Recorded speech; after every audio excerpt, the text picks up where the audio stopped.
Hey everyone, thank you so much for being here today. My name is Denise. I'm also known as heywigsister on Instagram and Facebook. Today I'm here to bring you a wig review in partnership with Wig Studio One. This is Confidence by Toni Brattin in the color light brown. This is my second Toni Brattin wig that I'm bringing you in this light brown color. It's a super pretty wig, super cute color. If you want to know more about it, stick around. I will tell you all about the wig inside and outside, and we will look at the color inside and outside. I am so grateful to Wig Studio One for allowing me the opportunity to try this wig, check it out for all of you, and then share my impressions with all of you. If you've not checked them out yet, please go to their website, wigstudio1.com. They're a great online retailer with lots and lots of support. They do tons of reviews. Every month they have regular reviewers, guest reviewers, I'm a guest reviewer, and lots of education and a blog. Really helpful. And they have a Facebook group, Wig Studio One, wig and topper support group with over 10,000 women. They may be getting close to 20,000 at this point, of women who help each other out on the wig wearing journey. All right, you guys, let's look at this one from all sides.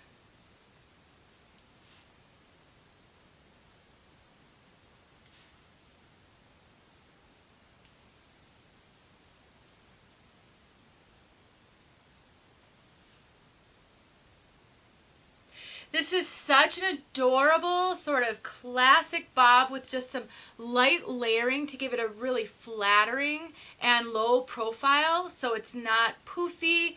It just really looks flattering. It's a nice short length too, where it's going to be cool and up and off your neck. Now these are heat-friendly fibers, but because of the length and because it's straight, I do not want you to be afraid of trying a piece like this just because they have heat-friendly fibers. If you're new to wigs, you might not realize that heat-friendly fibers take a little bit of special attention. They're just a little bit more temperamental when it comes to friction and rubbing up on clothing. But when you have a straight style that's chin length and above, they're very easy to care for. And I personally prefer heat-friendly fibers in straight, shorter wigs like this. I just think they're so much more realistic looking. And so if you've never tried a heat-friendly synthetic, you like a style like this, I wouldn't be afraid of it. Now, before we get into too much more detail on this piece, I do want to give you a couple of cautions of things that I've noticed on this particular piece. Number one, this has a basic cap, otherwise known as a machine-made cap, so it doesn't have a lace front, and I do think it's a little bit noticeable. Let me explain that to you guys. So when you don't have a lace front, what happens is the wig just ends right at your head. There's nothing to sort of transition it to make it look like hair is growing out of your scalp. If you have a wig with bangs, that's not a problem because the bangs will hide that. Now you can totally cut bangs in this one, and I do think it will look a little more realistic with bangs cut in. Another option, if you have bio hair that you can blend with the wig, you can pull a little bit of your bio hair out and blend it. You don't need much, so you could have thinning hair and still be able to do that. Let me demonstrate that for you. I don't have bio hair in the front to pull out because that's where most of my thinning is, but I do have side bio hair. So when you've got bio hair, it obviously doesn't blend with this color, but I think that's okay for demonstration purposes. If you have a little bit of bio hair, what you can do is you can just pull a little tiny bit out and then sort of blend it in with the wig, and then you can't see where the wig cap meets your head. You would do a similar thing to the front, and I really think that would help.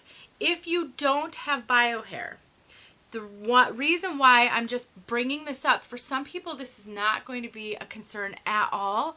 For others who are really sensitive and want the most realistic looking wig and actually struggle to wear wigs in the first place, what you can be concerned about is if the wind blows and it blows this front up a little bit, it's going to blow it away from, and you're going to be able to see that cap a little bit. It may not be as easy to see on video because of the darkness up here, but trust me, that can sometimes be a concern. Now, I'm not saying don't get this wig. This is such a cute style. Just be aware of the limitations and think about a way that you can work with it. You can always keep it down like this when you're wearing it And that does work. It's just that if there would be a wind blowing, or if you wanted to somehow tuck the wig without any bio hair to blend, you really do need to be concerned about hiding that cap if you care about that. Again, not everybody cares about it. All right, let's move on to the rest of this wig. I definitely wanted to make you aware of that. Now, this has a lowish density. It's really not high density. I wouldn't even really consider this a medium density. I would say this is a rather low density piece, but it does have permatease. That can give it an appearance of fullness that it not having a lot of hair wouldn't. So we have a big bump of permatease right at the top here, right here, just a big bump. And then there's some light permatease all around. So the permatease on the sides here isn't poofy, isn't pillowy, but when I put my fingers in there, I can feel it. I can feel those little crimpy fibers. But this right here is a bump it of it right there. And that is actually a place where people want some lift. So if you struggle with straight bobs because sometimes they don't have enough lift on top, this one has a fair amount right here with that little bump of permatease. Let's take a look at this cap. So this is, like I said, a basic or a machine-made cap. They are interchangeable. So you've got your permatease up in there. You have nice soft ear tabs with lots of hair sewn in, an extended nape, and Velcro adjusters so that you can extend or shrink in the cap. You can make the cap smaller. I would say this is running a little bit large, to be honest with you guys. Someone told me that they thought they heard that Toni Brattin ran small. Well, the three that I have do not run small. I would say they run fairly true to average, maybe slightly bigger than average. It has a ton of stretch, and I have a 22-inch circumference, and I have this cinched in a little more than halfway. So I definitely think you can wear this if you have a 22¼ in, maybe even if you have 22½, and then keep in mind that it has all that stretch. I definitely get extra cap up here, so you know, like I said, really true to average, maybe even a little bit bigger than average. I'm getting really good coverage on the sides here. It also helps that they sewed a ton of hair into those ear tabs, so I do get really good coverage there. I would say overall this is an extremely comfortable cap. The fibers feel amazing. The density is perfect if for a cut like this, so you don't feel overwhelmed with hair. The only thing is it doesn't have a lace front, so you definitely have to bear in mind styling with that front. Otherwise, really adorable. Super cute cut. All right, let's talk about this color, light brown. So when I reviewed the other piece out that I've already put out there, I mentioned that I really don't consider this a light brown color. Color is hard. We all see color just slightly differently and describe color slightly differently, but I will tell you that I have seen other brands that have the color light brown, and it's much lighter than this one. So this to me is more of a maybe a light to medium brown, or medium to light brown, whichever direction you want to go. And it also has some auburn tones in it. So when I kind of get out of the way here, it's such a beautiful brunette, but it does lean a little bit on the side of some auburn. It's a warm brunette, and they did such a great job of blending the colors so it doesn't appear highlighted or like you have a really expensive salon visit. So for those of you who don't want to be called out in public, if you don't want somebody to come up and say, oh my gosh, I love your hair color, where do you get it done?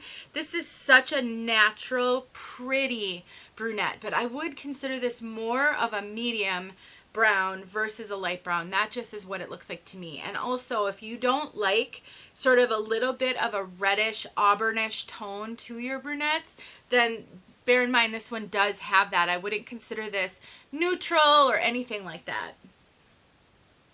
Really pretty though. Let's get outside so you can see this color outside. Thank you once again to Wig Studio One for sending me this so I could share it with everybody. Please let me know if you have any questions. I'm happy to help answer them now that I've had a chance to try out this piece. Thanks for watching. I'll talk to you soon. All right, here we are with light brown outside. Make sure you get a good look at this.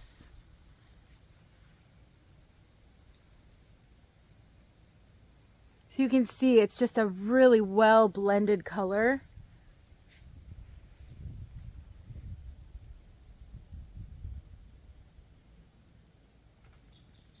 but it's not, I wouldn't really consider it a light brown. I think it's just a little bit too close to medium brown. But every manufacturer is different. Okay, you guys. Hopefully that helped. And hopefully there's more videos out there with this color so you can do some comparison. Make some comparisons. Thanks for watching. Here we are with the unboxing. So it came in a bag, which I found very interesting. So it had all of the innards that typically comes inside a box, but it didn't come in a box. It came in a bag. So you can see everything I've already told you. So we'll get to the part where you can see it looks exactly the same out of the box. I was very surprised. I didn't expect it to be a bob, and I just love bobs. Yeah, I was really impressed with it out of the box. Nothing needed to be done, and I'm sure you will find the same. A good one to try if you're unsure if a straight bob will work for you, but you can't really afford all of the cap features, or you just don't want them. Thanks for watching, everyone.